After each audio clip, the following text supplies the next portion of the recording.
Salam Bapak Mama, saudara-saudara sekalian. Selamat kita berjumpa di minggu kedua bulan September pada pagi hari ini. Bapak Mama, saudara-saudara yang saya kasihi dalam Tuhan, tema yang akan kita renungkan bersama pada pagi hari ini yaitu setia dalam segala perkara. Bapak Mama, saudara-saudara, hari ini kita akan merenungkan pentingnya kesetiaan dalam hidup kita, baik dalam perkara kecil maupun perkara besar. Bacaan kita Lukas pasal 16 ayat 18, ayat 10 hingga ayat yang ke-18, di mana Tuhan Yesus berbicara tentang tanggung jawab, integritas dan kesetiaan kita di hadapan Tuhan. Firman Tuhan mengingatkan kita bahwa setia dalam perkara kecil adalah cermin dari kemampuan kita untuk setia dalam perkara yang lebih besar. Karena itu dari bacaan firman Tuhan ini ada beberapa hal yang perlu kita renungkan. Yang pertama, setia dalam perkara kecil. Bapak Mama, maksud dari perkataan Yesus adalah dalam hidup kita ini seringkali kita suka anggap remeh hal-hal yang kecil, baik itu dalam pekerjaan, dalam keluarga, atau dalam pelayanan kita. Namun Tuhan melihat sikap kita dalam hal-hal kecil tersebut. Karena itu Bapak Mama, kebenaran firman ini menasihati kita semua untuk kita tidak menganggap remeh kepercayaan yang selalu diberikan bagi kita. Contoh yang paling praktis, saya suka pakai contoh. Ketika kita jalan lewat, kita tahu sampah tidak bagus bagi kita untuk kesehatan kita. Tapi kadang ketemu jalan lewat ada kertas atau apa di situ, saya juga ketemu soalnya ambil. Saya suka nonton ketika ada film itu orang memuji kesetiaan seseorang itu ketika dia mau tes. Itu orang biasa sengaja buang sampah, kasih sampah, berserakan di situ. Dan orang yang mau tes itu ketika dia lewat, apakah dia ambil pilih sampah-sampah itu atau tidak. Kadang orang lewat saja, orang merasa bahwa sampah itu adalah tanggung jawab dari tukang pembersih. Tetapi kalau ada yang punya hati untuk mengambil sampah-sampah itu, maka akhirnya dia yang lolos. Hal ini juga saya mau mengambil contoh bagi kita semua dalam perjalanan hidup kita. Kadang kita merasa bahwa hal-hal kecil di sekitar kita tidak penting.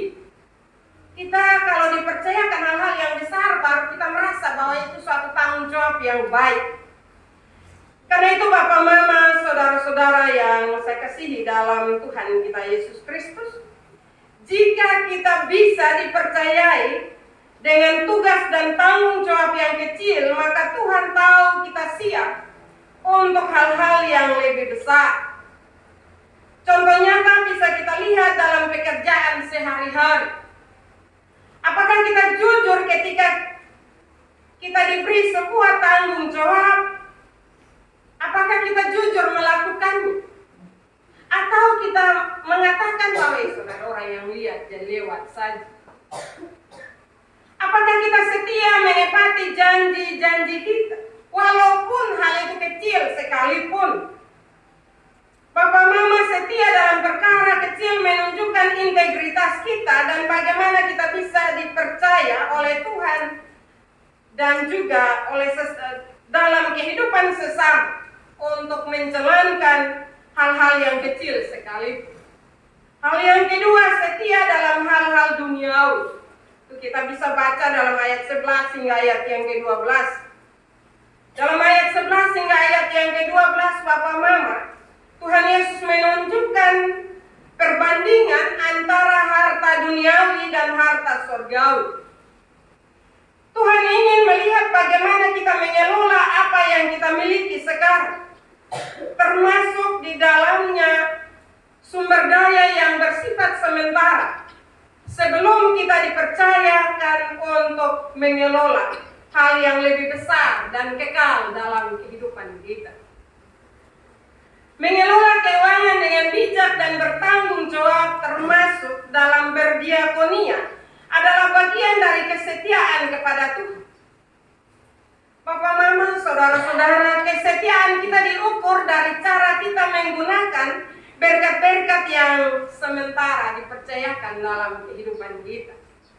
Karena itu, Bapak, Mama, marilah apapun yang Tuhan beri dalam kehidupan kita, kelolalah itu dengan bertanggung jawab kepada Tuhan. Tidak saja kita bertanggung jawab kepada manusia, tetapi kita harus punya rasa hormat dan takut kepada Tuhan. Kalau kita hanya berpikir untuk bertanggung jawab kepada manusia, maka akan banyak tipu daya yang kita lakukan. Orang soleh lihat, bikin apa harus jujur dan seterusnya.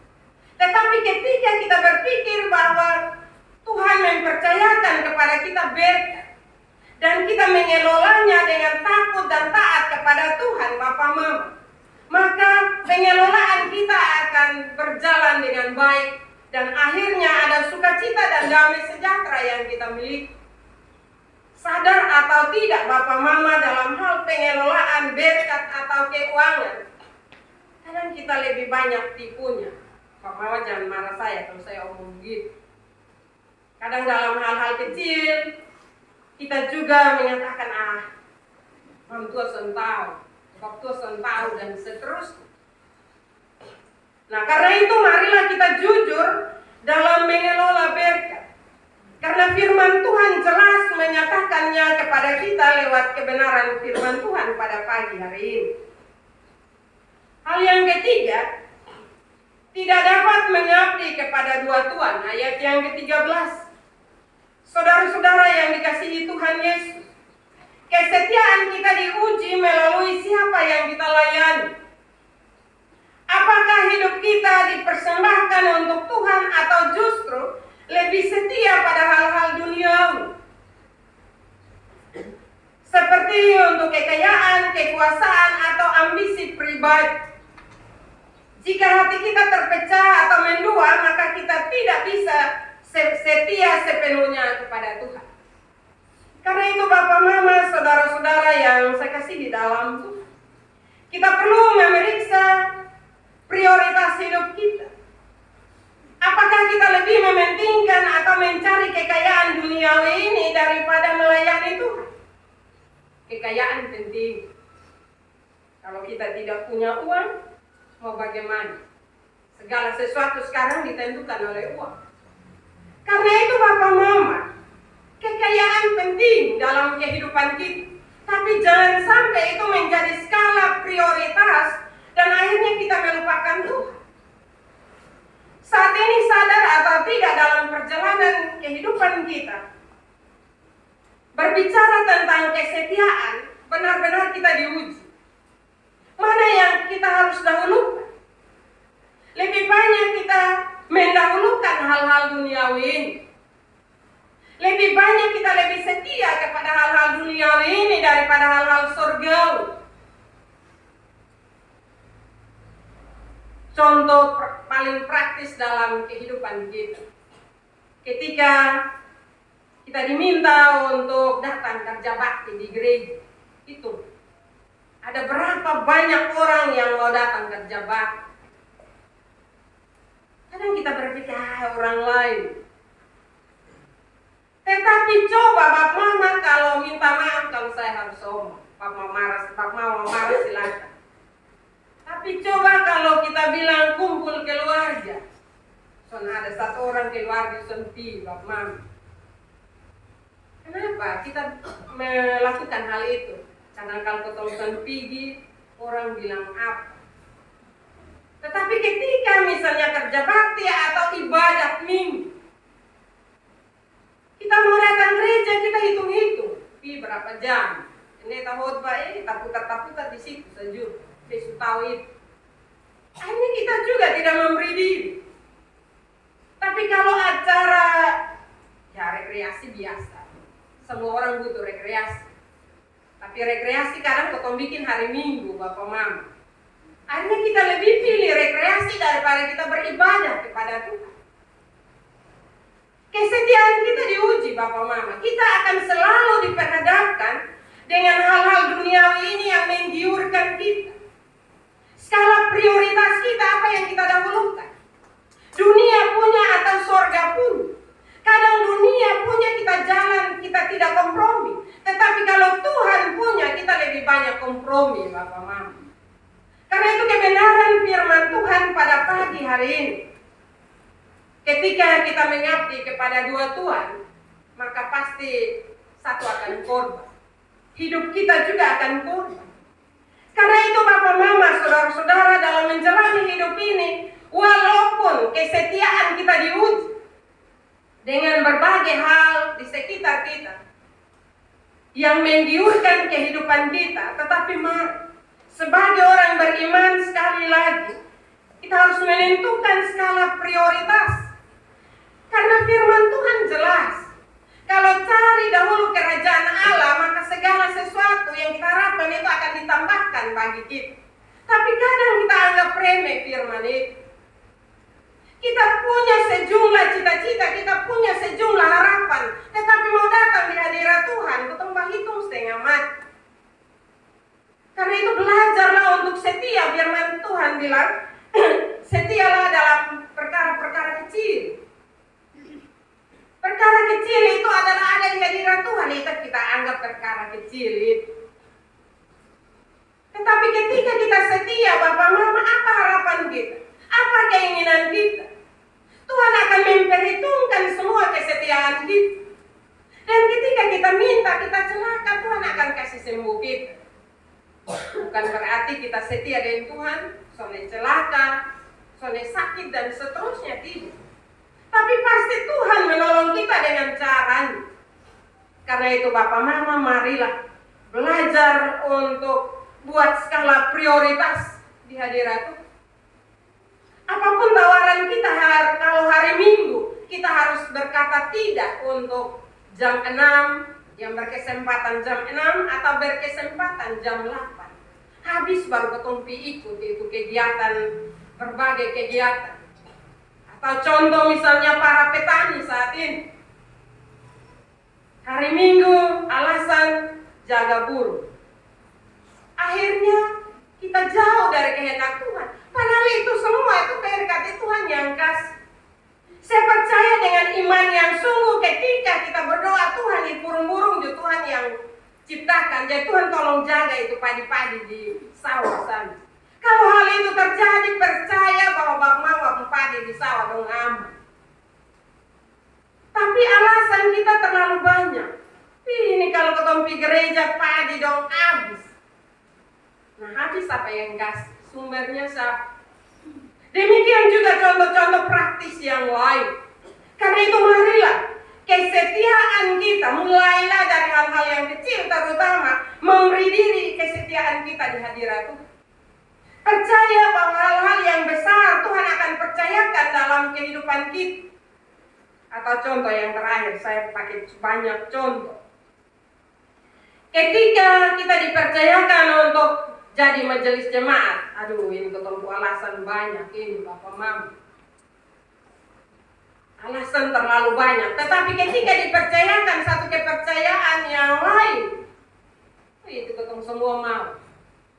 Bahkan kadang ketemu satu dan satu sudah betul. Karena itu Bapak Mama, kalau kita mau dipercayakan perkara yang lebih besar, mulailah dari hal yang kecil. Ketika orang minta kita berdoa, mari kita berdoa. Ketika kita diminta untuk beribadah, mari kita beribadah.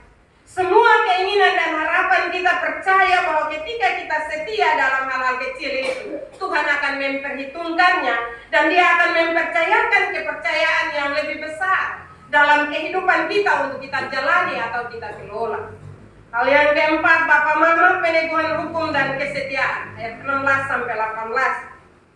Dalam ayat ini Yesus menegaskan bahwa hukum Taurat dan ajaran para nabi itu akan tetap berlaku. Satu titik, dalam Alkitab itu tidak akan terhapus Bapak Mama. Karena itu jangan kita bilang bahwa Tuhan Yesus sudah datang, jadi firman yang ada di Alkitab Perjanjian Lama itu batal, tidak. Kebenaran firman Tuhan menjelaskannya bagi kita. Papa, mama, saudara-saudara yang saya kasihi dalam Tuhan kita Yesus Kristus. Dan karena itu kesetiaan kepada hukum Allah adalah hal yang sangat penting. Meskipun kasih karunia Allah dinyatakan melalui Yesus Kristus, tetapi kesetiaan kita kepada perintahnya tetap menjadi kunci hidup dalam kebenaran, kesucian, dan juga dalam ketulusan. Itu semua adalah bukti kesetiaan kita kepada Tuhan. Bapak Mama, kita semua dipanggil untuk hidup setia kepada firman Tuhan dalam segala hal, baik dalam realitas, relasi, maupun dalam berbagai aspek kehidupan kita sehari-hari. Hidup yang setia kepada Tuhan berarti berusaha untuk hidup menurut kehendak. Kita sementara ada dalam proses perjalanan kita menuju kepada apa yang dikehendaki oleh Tuhan. Karena itu dalam perjalanan kehidupan kita, Bapak Mama, tidak terlepas dari berbagai persoalan. Tetapi sebagai orang yang beriman, kita harus terus belajar untuk memperbaiki diri, belajar untuk setia kepada Tuhan, dan belajar untuk terus hidup seturut dengan kehendak Tuhan. Mungkin dalam perjalanan hidup kita, mungkin kita terantuk, atau mungkin kita sengaja lupa. Tetapi sebagai orang yang percaya kepada Tuhan harus selalu sadar dan kembali kepada kehendaknya. Meskipun Bapak Mama dalam menjalani hidup ini ada banyak hal yang akan bertentangan dengan nilai-nilai dunia ini, tetapi kita diberi hikmat oleh Allah. Karena itu ketika ada hal-hal yang bertentangan dengan nilai-nilai dunia ini atau yang bertentangan dengan kehendak Tuhan, kita punya kearifan untuk memilih. Karena kita diberi kebebasan untuk memilih. Tetapi bukan berarti kita bebas menentukan segala sesuatu yang bertentangan dengan kehendak Tuhan. Tuhan memanggil kita untuk setia dalam segala perkara, baik besar maupun kecil. Pertanyaan untuk kita refleksi bersama, apakah kita setia dalam perkara-perkara yang kecil, dalam kehidupan keluarga, relasi, dan juga pelayanan kita? Apakah kita mengutamakan Tuhan dalam segala hal, atau kita mengutamakan hal-hal dunia ini? Sekali lagi, keputusannya ada pada pribadi kita masing-masing. Karena itu marilah kita kembali, kita merenungkan firman ini dan kita mengoreksi kehidupan kita. Apakah dalam perjalanan hidup saya hanya setia kepada perkara yang besar dan mengabaikan perkara yang kecil? Marilah kita minta Roh Kudus menolong kita, memampukan kita untuk mulailah dari hal-hal yang kecil, maka hal-hal yang besar pasti Tuhan menolong kita untuk menyelesaikannya. Firman Tuhan memberkati kita pada pagi hari ini. Amin.